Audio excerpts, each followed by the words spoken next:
What is the heroic phase? This phase is characterized by a high level of activity with a low level of productivity.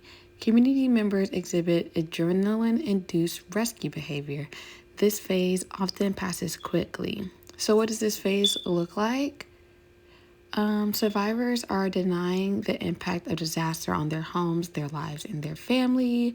They're utilizing extraordinary measures to protect themselves, their home, and their family. And they're stockpiling community assets. So we're going to be talking about like the needs of the heroic phase, and what this is. Basically, what the slide is trying to say is that while the heroic phase can be a very positive and adrenaline-induced time, things like adrenaline-induced activities, they can't and they won't last forever. So what are the needs of the heroic phase? This phase requires bringing positivity to the disaster while also requiring a lot of energy that we talked about. This is a need to understand the concept that this disaster is a long-term event and not a short one. Self-care is also needed since staff will typically not take days off and work 12-hour shifts. Staff will need to take care of themselves because by the time the next stage comes, they're exhausted trying to get through the first stage. So, that next stage is the honeymoon phase, which we will also talk about. But basically, this is just saying that people are putting, again, all of their adrenaline induced desire to help and need to help into this one stage, not knowing that this is a long haul journey and process, which we'll also get into because we'll talk about the challenges. So, what are the challenges of the heroic phase? So, during this phase, there's a lot of denial because survivors are not looking again at the long term and they're throwing themselves into a pile of energy, not realizing that that's just a pace that cannot be maintained. There's also emotional denial of not seeing the bigger picture. And here, this denial can be used to cope and protect. So, in some instances, you would want to give the people the opportunity to do that. And spiritually, there's a greater sensitivity to the Lord. This is because the people who were coming and helping and opening themselves up, they were doing so in the name of the Lord. But this is a challenge again, and nothing lasts forever, which is going to bring us to the honeymoon phase. So, going into the honeymoon phase, what is the honeymoon phase? So, this is basically where disaster assistance is readily available. Community bonding occurs during this time, and optimism exists that everything will be okay and return to normal quickly. For example, once the relief agencies step in, survivors are relocated to a safer places like relief camps. There's also a lot of media attention, free medical aid, free food and shelter. Some very important people visit, administrators' sympathy, compensation packages, rehabilitation promises. So, all of these things provide an immense sense of relief and faith in survivors, that their community will be restored in no time. And their loss will be accounted for through monetary benefits and donations. And this is a phase that, again, only lasts a short period of time. It lasts 2 to 4 weeks because nothing, lasts forever, which then brings us to what happens, like what is the crash point, who, when, and why does this occur.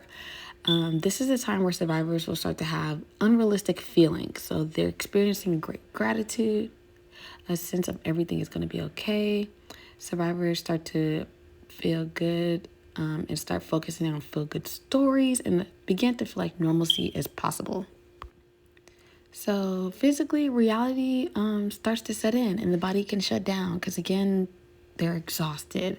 This is where younger and older people can start to pass away months later, since they are more at risk for physical ailment. Staff members are also suffering physically from being overworked, overstimulated, and stressed, causing physical ailments like heart attack. So this is a time where everyone is kind of getting to their lowest points. Everyone is exhausted, probably snapping at each other, which brings us to the disillusionment phase. This is where communities and individuals realize the limits of the disaster assistance. Optimism turns into discouragement, and stress continues to take a toll. Negative reactions, such as physical exhaustion or substance abuse, begins to surface, and the gap between need and assistance leads to feelings of abandonment. So, this is the point where that harsh truth, harsh reality is beginning to set in. People are starting to realize that, again, nothing lasts forever. There is a limit on the disaster assistance. That high energy of optimism is quickly turning into discouragement. And again, the stress is taking a toll on our workers who are overworked, overstimulated, our elderly, and our youngers. So during this phase, fear, anger, hopelessness can set in. So we're going to talk about some clinical conditions that may develop from these circumstances and what type of treatment is best used to overcome them. So, for example, one is PTSD, a condition of persistent mental and emotional stress occurring as a result from injury or severe psychological shock. Next, anxiety, a feeling of worry, nervousness, unease, typically about an imminent event or something with a certain outcome. And lastly, depression, a sad, empty, or irritable mood that can seriously affect the individual's capacity to function. So I just want to talk about these three before we move into the treatment. So PTSD can occur from a disaster, any disaster that might have happened. People can have flashbacks of what they lost. Also anxiety, of feeling like they're never safe. Something like this could happen again. So maybe they're trying to overcompensate to ensure that something that is probably inevitable or, something you can't control won't happen again. They're trying to control it. And then again, depression. We're going back to that feeling of abandonment, that optimism turning into discouragement. And then so we're going to get into some of the treatments.